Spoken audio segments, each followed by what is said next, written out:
Bonjour à toutes et à tous et bienvenue dans l'épisode numéro 2 de Meeting saison 2. Et aujourd'hui, j'ai la chance d'interviewer un ancien handballeur professionnel. Il laisse une trace indélébile dans le championnat de France de handball puisqu'il est tout simplement le meilleur buteur de tous les temps. Il a pris sa retraite en 2018, mais il n'a pas totalement quitté les terrains puisqu'actuellement il est l'entraîneur principal de l'équipe féminine de Nantes, le NAHB. Guillaume Sorina. Salut Guillaume, ça va? Ça va très bien, merci. Avant d'être professionnels, ils ont aussi été des enfants. Environnement familial, école, découverte du sport. C'est parti pour les prémices du champion. Alors, je suis né le 4 août 81 à Avignon. J'ai fait un peu de tennis quand j'étais vraiment petit et j'ai fait un peu d'athlé. Mes parents voulaient pas forcément m'inscrire au hand. Ils disaient que c'était trop violent, sachant que mes deux parents en faisaient. Et alors, je me suis inscrit en douce au rugby et au hockey sur glace. Ils ont finalement accepté de me faire du hand. C'est vrai que le sport, ça fait partie des valeurs qu'on nous a inculquées avec mon frère quand on était jeune. Le dépassement de soi, l'exigence. Donc ouais, c'était vraiment au centre des débats, si je puis dire, à la maison, le sport. Ouais. Quel genre d'élève? Ouah, là, ça y est, ça commence les questions qui piquent un peu. J'étais pas un mauvais élève, j'étais plutôt du genre à assurer le minimum pour pouvoir continuer à m'amuser avec les copains et continuer à pouvoir faire du hand. Joie, déception, titre, record, doute, mais surtout passion. C'est parti pour la carrière du sportif. Alors, je jouais arrière-gauche demi-centre. Au plus j'allais vers la fin, au plus je me suis rapproché du poste de demi-centre. Alors, j'ai fait mon centre de formation à Montpellier. Avant ça, j'étais au club d'Avignon. J'ai fait une sport-études à Marseille et puis donc le centre de formation à Montpellier.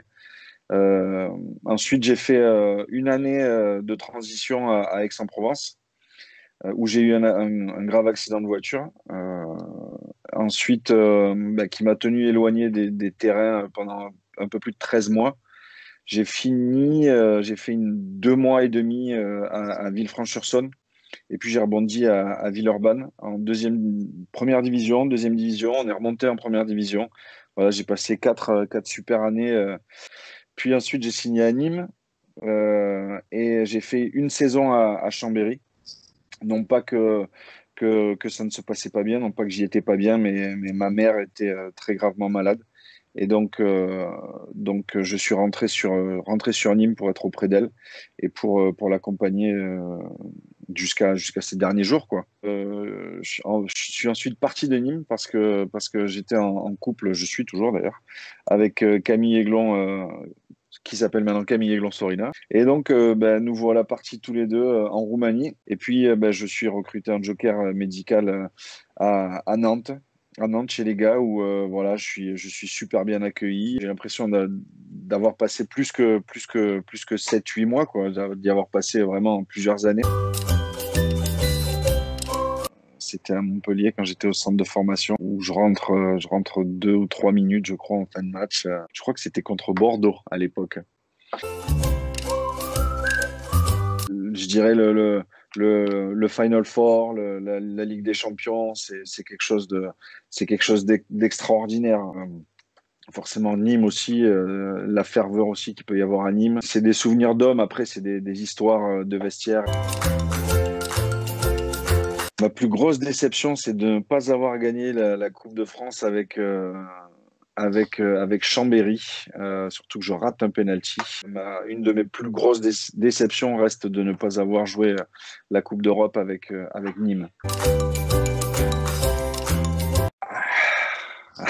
Ouais, le Parnasse forcément, le Parnasse forcément. Et puis la Troc parce que voilà, c'est deux publics qui pour moi sont les meilleurs publics de France.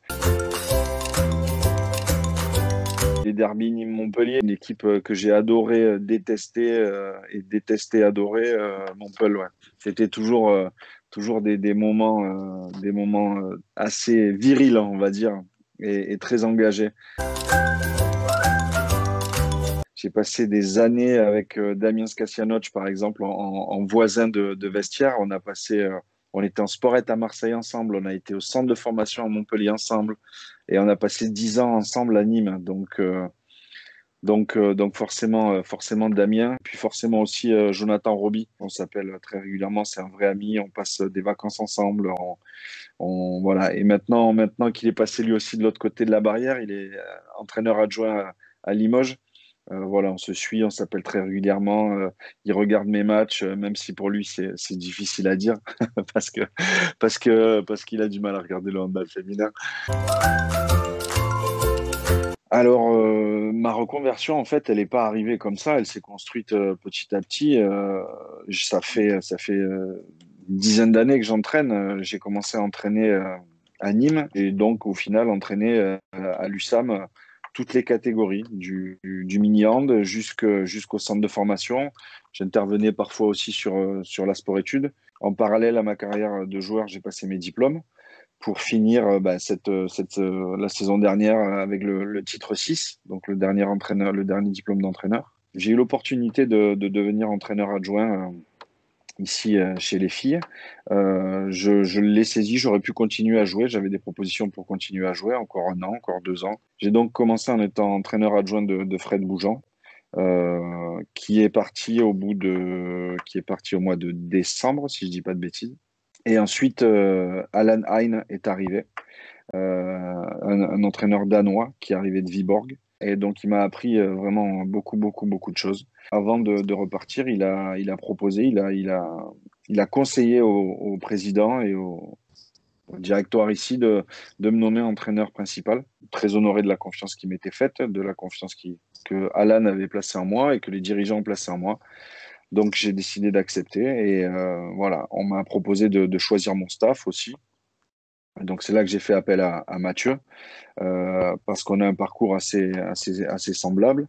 Aujourd'hui, je me sens plutôt épanoui. Alors, forcément, la différence entre le joueur et l'entraîneur est énorme parce que quand tu es joueur, tu viens, on va dire, 2 heures ou 3 heures, 4 heures maximum par jour au gymnase.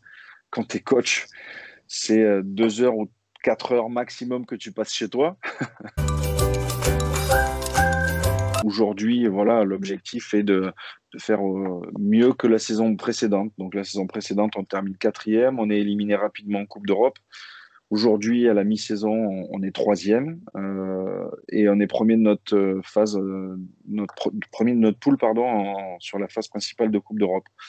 Donc l'objectif serait de faire aussi bien sur cette deuxième partie de saison, même si on sait que ça va être très très difficile. J'aimerais qu'on gagne un titre ici au NAHB, forcément. Ce sont tous des compétiteurs, mais ils savent aussi profiter de la vie. Tout de suite, les questions insolites.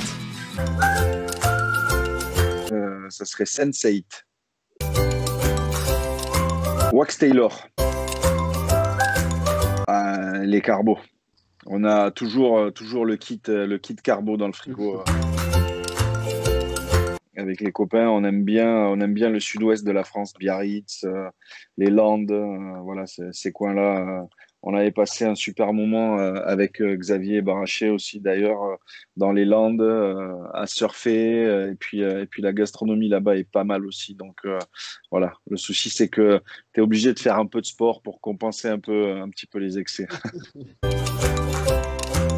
En tant qu'entraîneur, forcément, j'ai envie de dire Patrice Canaillé, c'est un peu un modèle de réussite et de longévité. J'aime beaucoup cuisiner. Comme je te le disais, quand on part en vacances avec les copains, c'est vrai que je suis souvent derrière les fourneaux. Sinon, en dehors du hand, pour m'aérer, c'est vrai que là, dernièrement, je suis un petit peu tombé dans le golf. J'ai un copain qui m'a mis au golf, qui m'a initié à ça. Alors, je suis pas forcément très bon, mais je progresse. Et voilà, avec cette mentalité un peu de têtu de sportif qui lâche pas le truc.